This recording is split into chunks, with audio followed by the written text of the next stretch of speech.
This is a really big deal for two reasons. One, because I'd like to dethrone a reigning king of curly fries, and two, because we are now going to debut the first episode, well, technically second, of But Better. Yes, that is what I decided to name this series.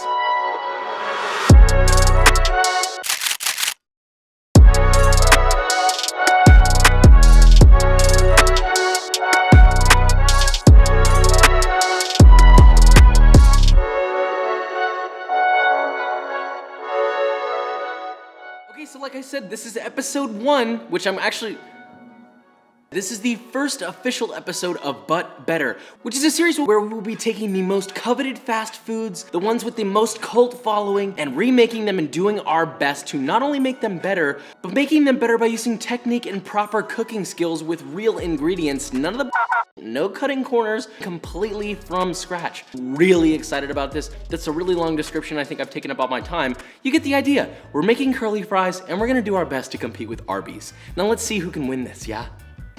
So, we got the bag. I'm not gonna lie, it has been a while since I've had these. So one thing I will say, their crispiness is already 86, which I'm kind of surprised about. It's only been like 10 or 15 minutes. That sucks. Flavor-wise, they're good. I mean, the first example is that they do this. Crispy fries don't do that. I think I've got it. Okay, so I think the shape of these alone are a little bit intimidating. This method is way easier than I thought it was gonna be. So in order to get the shape, you're gonna need a spiralizer with a curly fry attachment. I'll have a link for the one that I have here. Now let's talk about potatoes. So you're gonna use russet potatoes. I really like that high starch content for extra crispiness. But when you're choosing one, don't use a gigantic potato. They do not spiralize well. You're gonna get sad, thin shreds that make you wanna sob into your potato ribbons. No good. Instead, you're gonna wanna sort of choose a medium smallish one. You're gonna leave the skin on, and for a 3 to 4 serving portion, you're only gonna need about 3 russet potatoes. Now look, it's real simple. You put your curly fry attachment on, you put your flippin' potato on the spiralizer, you stick this butt end in the tube thing that's gonna make sort of a wiener shape, unfortunately. You'll see in a second. And then you're gonna stab the back end with this. Now, make sure to fix this on a surface that's not gonna make it slide around. This suctions down, and then, well, you just turn it and press it real freaking hard while you're turning real fast, and that's it. You got curly fries. That's all you gotta do.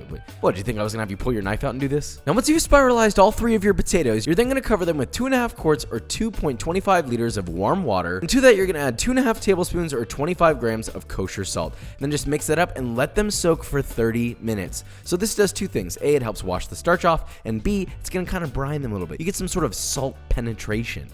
Doesn't sound great, but you know what I mean. And like I said, every time I try these, I feel like there's some sort of a batter going on, so that's what we're gonna make. So in a separate bowl, you're gonna combine half a cup or 80 grams of all-purpose flour, 2 teaspoons or 8 grams of kosher salt, 2 tablespoons or 24 grams of smoked paprika, 2 tablespoons or 19 grams of ancho powder, half a teaspoon or 1 gram of cayenne powder, and half a tablespoon or 7 grams of garlic powder.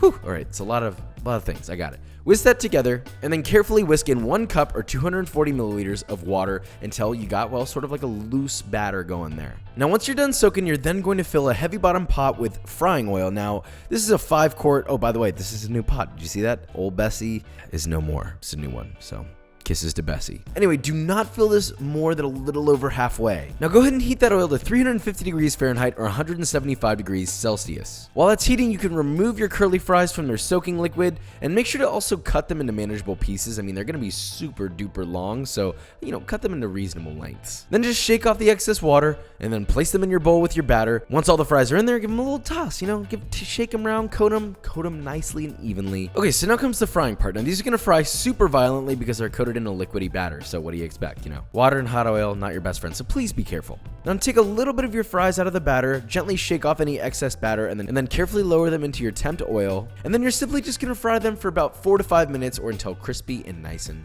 well, golden red in this case. Now please start with a small batch of fries. Don't do them all at once because this is going to foam up a lot when it fries. I hold no liability for any mistakes you make, all right? Now once you're nice and golden and crispy, you're then gonna transfer it to a baking sheet lined with a rack. Lightly season them with salt, and I added a little bit of Aleppo pepper on top as well, just, some extra texture and flavor. And then just let them cool down until you can put them in your mouth. And, well, yeah, actually, just repeat that process with the rest of your fries, and that is literally it. It's all you have to do. There's no double frying with this method. It's literally one and done, brother. All right, so, well, yeah, that's it. Let's taste test. And yes, again, I added a little bit of black truffle for the flex. I don't want to hear anybody going, oh, that's cheating, Josh. You can't be doing that. Yeah, well, I did it anyway, and I tasted it before I added the truffle, and that is the opinion we're going to go with. Wanted the truffle. Leave me alone. Oh, and before we taste test and decide the winner, here's a little black truffle mayo I made to go with this. So it's gonna be a 1/4 cup or 60 grams of mayonnaise, half of a small grated black winter truffle, which is about 17 grams, 2 cloves of grated fresh garlic, 1 small bunch of chives finely chopped, a splash of fish sauce, and black pepper to taste. Fine ground, that is. Mix that together, and you got a little, dipping sauce that is mind-boggling. Before we, what's the word, obliterate this, let's always cleanse the palate. Got mine. Here's how they sound. Crispy. Whoa. Oh yeah. Oh yeah. So visually, I personally think mine look better. I like the darker red. It's more dramatic looking. And they're a little bit thinner, which I kind of like. So our competitor tastes slightly undercooked. They're dry. On the other hand, mine, fluffy on the inside, crispy on the outside. Here's this flavor level. And then here's this flavor level. You can't even see this one. This is like out of frame. The smoky paprika. All right. Enough. I think we did it, kids. I gotta start bringing people on here to taste these because y'all are gonna start yelling at me and being like, Josh, you always say yours wins. So fine. We'll start bringing in taste testers to verify that I'm always right. So, look at that little corkscrew. But do you want to know what else is a corkscrew that you should look at? B-roll.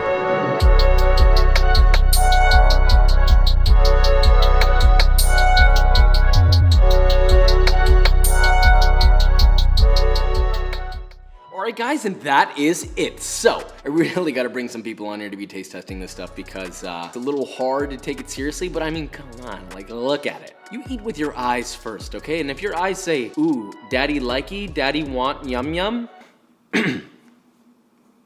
not good, not a good one. That was weird. But if your eyes do say daddy want yum yum, probably that's where the yum yum is. Just to be completely honest with you. Yesterday, I got off the phone with somebody that you guys have been wanting us to do something together for a very, very long time. We had a wonderful conversation. You're gonna be stoked, I'm stoked, life is good, I love you, I hope you love me back. With all that said, if you enjoyed this video or you learned something, leave a like, subscribe, and I will see you next time. Also, thank you so much for the support. I just gotta say it because I'm just so freaking grateful for you and for this opportunity, all these opportunities and all these things that are going on. You're great. Please know that I am like unbelievably grateful every single day. Just know that.